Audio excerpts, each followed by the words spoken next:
Salut tout le monde, alors je reviens dans une vidéo toujours sur Lush, donc cette fois-ci c'est un petit peu la deuxième partie, donc j'avais fait mes favoris, donc mes vraiment chouchous, et là je vais vous montrer un petit peu les produits qui m'ont un peu déçu chez Lush, donc il y en a pas beaucoup, et c'est pas des gros flops, d'ailleurs aucun de ces produits n'est un flop absolu, peut-être, j'en ai peut-être deux qui m'ont vraiment un peu déçu, mais sinon, à part ça, enfin c'est voilà, c'est rare que je sois déçue chez Lush. Pour l'instant j'ai très peu de produits qui m'ont déçu.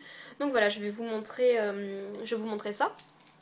Donc tout ça c'est mon avis subjectif, pardon, c'est-à-dire que c'est mon avis à moi et si jamais vous aimez les produits que je vais présenter, voilà, ne le prenez pas mal, c'est que moi peut-être mon utilisation du produit sera mauvaise ou voilà, donc voilà.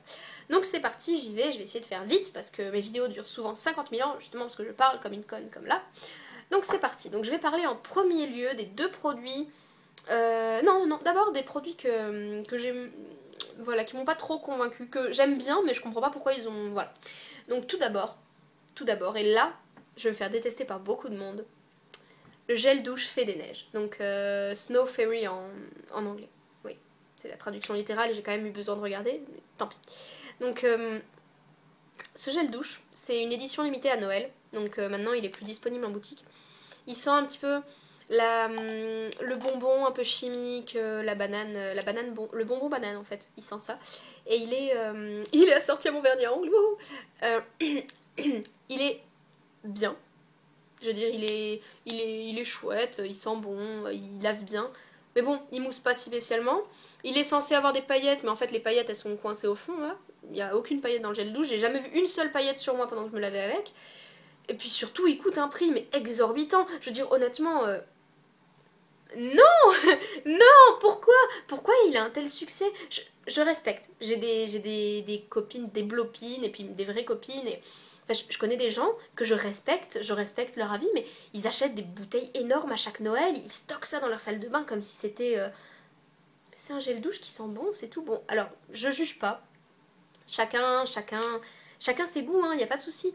Mais bon, moi j'avoue que je comprends pas l'engouement qu'il y a pour ce gel douche et c'est pour ça que je le mets un petit peu dans mes semi-flops, parce que voilà, tu l'achètes, tu te dis ah ouais, ça doit être le truc génial.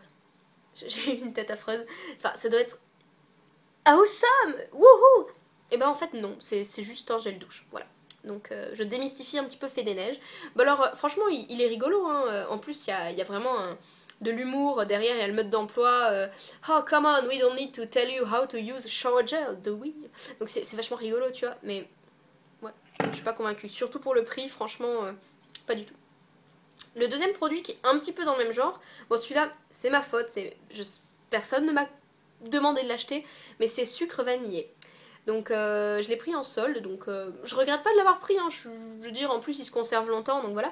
Mais c'est une espèce de poudre pour le corps, ils disent une poussière d'étoile, enveloppez votre corps tout entier de cette fine poudre pour une peau fraîche à l'odeur douce et sucrée. Donc ce produit,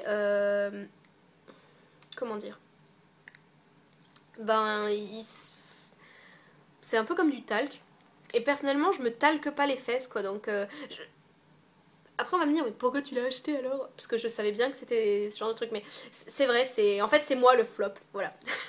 Non mais ce produit, de base il coûte 10 euros, enfin à peu près 9 quelque chose ou 10 quelque chose, je sais plus, mais à peu près 10 euros. Et je trouve qu'honnêtement pour un produit qui est juste une petite poudre à l'odeur de vanille, bon il sent très bon hein, mais bon, à mon avis l'usage que j'en aurais, je l'ai acheté pour ça en fait, l'usage que j'en aurais c'est... je me souviens, je l'ai acheté en me disant... Parce que j'avais eu une barre de massage et je me suis dit mais ça peut être, ça peut être génial après avoir massé tes jambes ou tes bras ou ton partenaire. Donc après avoir massé Brad Pitt, je me suis dit il faudrait bien un truc. Et je pense que ça peut être vachement bien parce que moi personnellement j'adore faire des massages et j'adore en recevoir. Et c'est vrai que quand t'as le corps tout huileux après c'est un peu dégueulasse. Et donc du coup c'est vrai qu'une petite poudre comme ça peut être bien pour passer après et pour absorber en fait les restes du massage, enfin de l'huile ou de machin. Donc pour cet usage je pense que ce sera très bien. Mais pour l'instant, comme je suis une vieille célibataire frustrée, je vais flopper ce truc.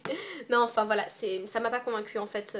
En usage quotidien, j'ai essayé, je m'en suis mis un petit peu, puis Ça sentait vite fait la vanille pendant 1 minute et après ça s'est estompé et puis ça faisait même pas une peau plus douce ou quoi que ce soit.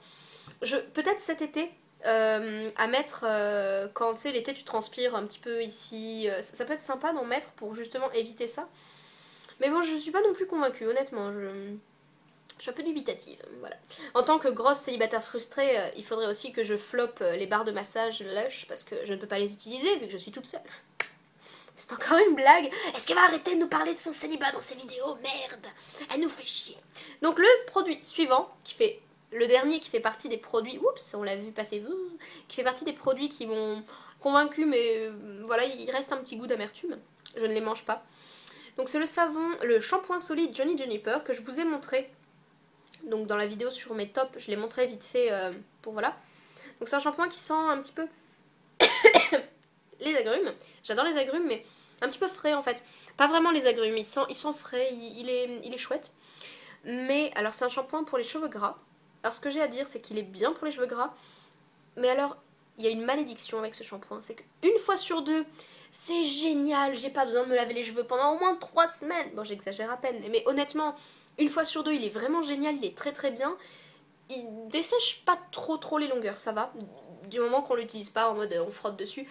Mais une fois sur deux, donc ça fait ça. Et puis l'autre fois, j'ai les cheveux complètement... Ben, là, c'est le cas en fait. Bon, c'est pour ça que je les ai attachés. Je les ai lavés hier. Et ils sont déjà dans un état, mais... en fait, c'est même pas qu'ils sont gras, c'est qu'ils sont un peu pégueux. Ils ont une texture un peu dégueulasse comme ça. Et j'aime pas du tout. Je comprends pas, ça me le fait quand j'utilise ce shampoing. Alors je pense que c'est dû au fait que j'utilisais des silicones avant et que ce shampoing n'en contient pas. Et donc du coup en arrêtant un peu les silicones, ça fait des dérèglements dans mes cheveux. Mais ça fait déjà depuis Noël que je l'utilise et de temps en temps et à chaque fois c'est ça quoi. Donc enfin à chaque fois. C'est pas juste une fois au début quoi. Ça me l'a refait encore récemment. Donc je sais pas trop quoi penser de ce shampoing. Je vais continuer à l'utiliser parce que de toute façon il est très bien pour les cheveux gras. Mais je me demande pourquoi il fait ça. Parce que je le rince bien. C'est pas ça le problème hein, mais je sais pas. Donc bon. Oups. Donc maintenant on va passer aux produits qui m'ont vraiment moins convaincu. C'est-à-dire qu'ils sont pas forcément mauvais mais que moi personnellement je ne les rachèterai pas. C'est-à-dire qu'autant Johnny Juniper je pourrais le racheter. Mais ceux-là non. Voilà. Donc tout d'abord, c'est le masque miel effronté. Alors je sais, c'est marqué cupcake, mais en réalité c'est miel effronté. C'est tout simplement parce qu'en fait je congèle des parties de mes masques parce que j'en avais acheté beaucoup et je pouvais pas tout utiliser, donc j'avais congelé. Et je l'ai décongelé dans le pot de cupcake, enfin bref. Et donc voilà à quoi ça ressemble. Donc miel effronté. C'est censé être un masque au miel, qui est un masque détoxifiant pour les peaux négligées. Alors mon avis sur ce masque, donc c'est que j'ai eu un mal fou à le finir. Je trouve qu'il pue. Alors, il sent pas le miel, il sent pas du tout le miel. Il sent mauvais. Franchement, je suis désolée de le dire. C'est rare que je dise ça d'un produit Lush parce que j'adore les odeurs chez Lush, mais il pue. Il pue vraiment. Et c'est pas agréable de se tartiner ça. Alors si je peux lui concéder un point positif, c'est que la texture est très agréable. C'est une texture très crémeuse à s'étaler, il n'y a pas de souci. Et il est un petit peu exfoliant parce qu'il y a des coques d'amandes moulues dedans. Donc quand tu l'enlèves, tu masses et ça t'exfolie, c'est bien. Mais moi qui ai la peau grasse, même si maintenant, grâce à tous les soins que j'ai faits, etc., c'est plus... Bon, vous voyez, c'est pas l'hécatombe, hein, j'ai pas la peau qui brille énormément, bon ça va. Bref, enfin voilà, j'ai juste mis un petit peu de fond de teint, mais... Non, non. Ce produit, quand je l'enlève, j'ai l'impression que je me suis mis du beurre sur la tronche, quoi, c'est... Enfin, non, il me convient pas en fait. Il me convient pas du tout parce que sur le truc il y a marqué détox, peau négligée, machin, je me suis dit ouais bah c'est génial, c'est un truc qui va un petit peu assainir, un petit peu comme j'en sais rien, la grande menteuse, cupcake ou Dot Max que dans ce genre là.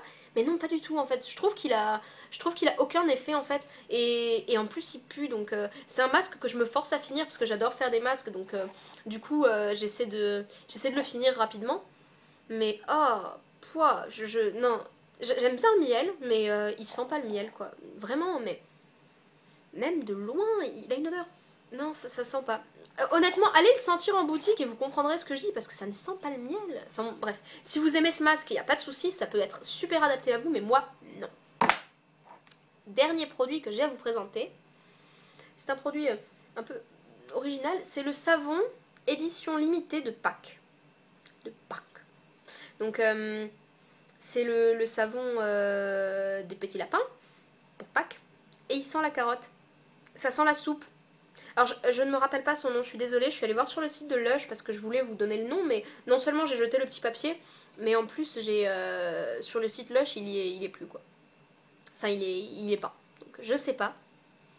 Peut-être qu'il était en rupture, j'en sais rien. Mais il sent la soupe, c'est incroyable. En fait je l'ai eu en échantillon avec une copine, on est allé, on a toutes les deux eu ça. Et quand on l'a senti, on s'est regardé, on a fait mais il sent la soupe ce truc. C'est juste, enfin, je suis désolée, je suis désolée, d'accord, mais non, ça sent la soupe. Je veux pas, je peux pas, j'ai essayé de me laver, j'ai fait oh, je l'ai reposé, j'en ai pris un autre parce que ça sent la soupe, je veux pas sentir la soupe, je suis pas un lapin. Donc non, voilà, définitivement ce savon, le savon soupe, je sais plus son nom, hein, je suis désolée, je vous le mettrai si jamais je le retrouve parce que j'ai jeté l'emballage qui est parti depuis loin. Je peux même pas faire les poubelles pour vous. Donc non, je suis pas fan, voilà. Vraiment, là, c'est pas le côté efficacité qui me dérange, c'est vraiment l'odeur, quoi. J'ai un problème avec cette odeur de soupe, quoi. Je comprends pas pourquoi ils ont fait un savon qui sent la soupe. C'est pour les nostalgiques de leur enfance, peut-être. Avec la soupe de mamie. Enfin, non, Enfin, il a une odeur... L'odeur n'est pas désagréable en soi. Mais c'est pas une odeur pour un savon pour le corps, quoi. Peut-être un savon pour les mains, ça pourrait passer, j'essaierai. Mais de toute façon, je jette absolument pas mes produits, je les finis tous de manière générale. Mais donc voilà. Donc c'était mes flops, donc voilà pour résumer. J'espère que vous n'avez pas été vexés si jamais vous aimez ces produits. C'est juste, voilà, je tenais à faire une vidéo sur Lush pour les produits que j'aime moins. Parce que... voilà, on peut pas toujours... Enfin, c'est une marque que j'adore, mais c'est vrai que je veux pas non plus recommander tous les produits en masse. Il y a certains trucs qui pour moi valent peut-être un peu moins la peine, voilà. Donc je voulais aussi vous parler de l'après-shampoing Vive la Révolution. Je l'ai acheté il y a à peine une semaine, enfin même pas une semaine, enfin ça fait quelques jours que je l'ai acheté, donc je peux pas trop vous en parler. Je l'ai utilisé pour l'instant 2 fois. Oui, c'est ça, 2 fois. Parce que, enfin bref, je l'ai utilisé 2 fois en tout. Et pour moi, ça va pas. Je sais qu'il y a beaucoup de gens qui en sont fiers, mais enfin qui en sont satisfaits, mais moi non. Je le trouve pas assez efficace. Mais bon, en fait, le truc c'est que je l'ai que depuis peu de temps, donc je peux pas vous en parler vraiment. Donc il est pas vraiment dans mes flops. Je veux juste dire que ce produit-là non plus m'a pas emballé, mais j'attends un peu avant d'en parler. Peut-être que mon avis aura changé d'ici quelques semaines, je sais pas.